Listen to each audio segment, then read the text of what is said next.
Thanks for joining us today. This is episode 2 in my series called The Road to Recovery. My name is Randall Schultz. I'm a board-certified orthopedic surgeon specializing in hip and knee replacement surgery. But I'm also a patient myself. I had my own knee replaced a little over 4 years ago. In the last episode, I talked about my own knee replacement recovery and how my biggest struggle was extension, getting my knee fully straight. For most people, it is the opposite. The biggest struggle is flexion, getting the knee to bend.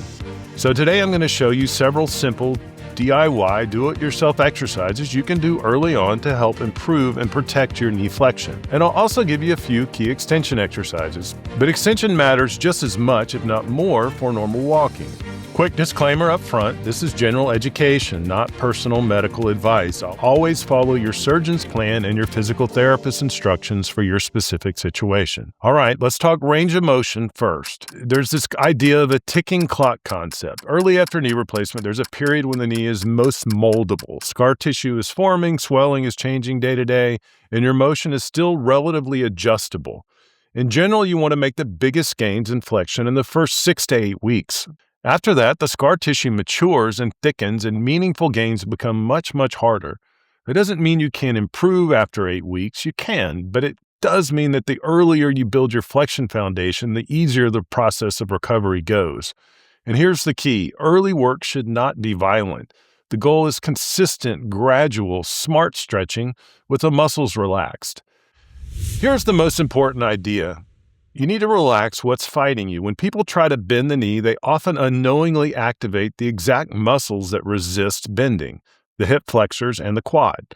So instead of muscling the bend, I want you to set up positions that relax the quad and let you stretch the scar tissue gradually. A practical trick that helps, flex your hip first. That means bringing your knee closer towards your chest. Hip flexion takes tension off the quad, and it turns the knee bend into a more controlled stretch. The next concept is passive versus active flexion. Active flexion means you're bending by firing your own muscles, your hamstrings, pulling your heel back on your own.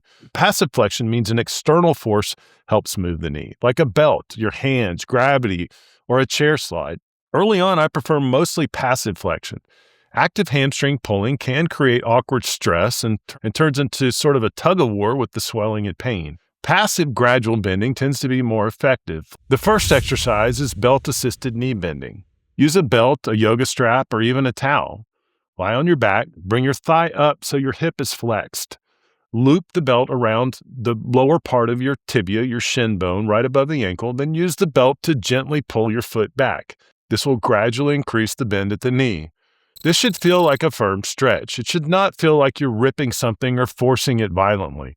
Hold the stretch for 15 to 30 seconds, relax, repeat. I like short sets multiple times a day rather than one long torture session. Flexion exercise number 2, what's called the planted foot chair slide. This one is excellent because it's controlled and you can adjust intensity easily. In fact, this is how I often measure people's range of motion in the office. You sit on a sturdy chair, or better, a rolling stool if you have one. Keep your foot planted on the ground. Then slowly scoot your body forward, letting the knee bend. Go until you hit a strong stretch. Hold for up to 10 or 20 seconds, then ease off, take a break, do it again. Each time, try to gain just a little. Flexion exercise number 3, the gravity drop. This is on your back. You lie flat on your back, lift the knee up so the knee joint and the thigh bone are pointing directly towards the ceiling, almost like you're holding the thigh up with your hands sort of behind it. Early on, this can feel hard because the quad is weak. But here's the magic. The quad fatigues over time, and as it fatigues while you're holding it there, gravity will eventually overcome it and let the knee gradually start falling into more flexion or more bend. You can also add a very light ankle weight when it's a little later on, but be conservative early. This is one of my favorite let your body do the work stretches. Exercise number 4 is the bike, but only when you're ready. I usually tell patients once you're comfortably around 100 to 105 degrees of bend, you're ready to start the stationary bike. Here's a practical rule. If you can pedal all the way around, you're usually over 100 degrees. That's what I call your head above water moment. If you can't pedal all the way around, start by rolling back and forth. It's a gentle rock back and forth. I strongly prefer a recumbent bike early because it feels more stable and it's easier to control. Ride gently for about 5 to 10 minutes. Then in the last minute, you can cautiously see if you can coax a little more bend. Just sort of gradually nudge the seat up. And this isn't about cardio, it's about motion. Now, a quick note on tracking your numbers. I'm a big believer that patients should know their flexion and extension measurements. If you don't know your numbers, you don't know if you're improving.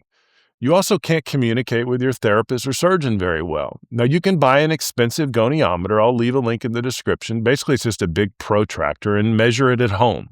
Or you can take a photo from the side with the camera centered at the knee and measure the angle later. This is simple high school geometry. It's just measuring an angle. Now, let's talk about extension. I'm more forgiving about extension from a time standpoint, but extension is incredibly important for a normal gait. If you can't fully straighten, you tend to limp. You burn more energy while walking because you have to constantly use your quad muscle more, and you put stress on other joints. The first extension exercise I'd recommend is called a heel prop. You just simply put your heel up on a coffee table or an ottoman so that your knee is unsupported. Let gravity gently push the knee down straighter.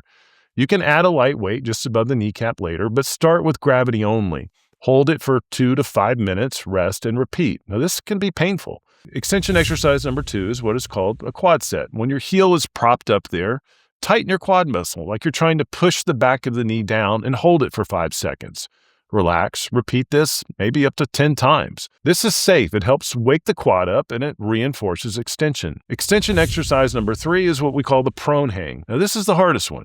Lie on your stomach on a bed with your knee just off the edge. Let the lower leg hang so gravity gently encourages extension.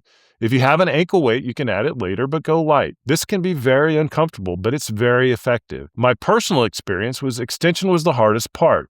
Going into surgery, I had a significant flexion contracture. I could not get my knee fully straight. After surgery, it improved very, very gradually. For me, it was months, not weeks, before I felt I was consistently getting to 0. And that's important for patients to hear. If extension is slow, it doesn't automatically mean you're failing. Just be consistent, work with it, and give it time. One last practical gait tip. Sometimes placing a small lift in the opposite shoe can help you to straighten your knee as you walk. And I actually like people using a cane longer than they think, not because you're weak, but because it lets you practice a stable, controlled gait while you rebuild strength and confidence. So let me summarize. Flexion, you want most of your gains early, especially in the first 6 to 8 weeks. Be gradual, be consistent, use passive stretching more than active, relax some muscles that fight you. Extension, it may improve more slowly, but it's critical for walking normally. Use heel props, quad sets, prone hangs, and here's the most personal lesson I learned. Recovery doesn't end at 3 months. Even after formal therapy stops, you may need to keep a small maintenance routine. I don't think I really fully appreciated this until I was a patient. Even just once or twice a week, you may need to hold on to the motion that you work so hard to earn because it can kind of slip back. Thanks for joining me today, and I'll see you in the next episode of The Road to Recovery. If this helped you, please like, comment, or subscribe. I'll see you next time.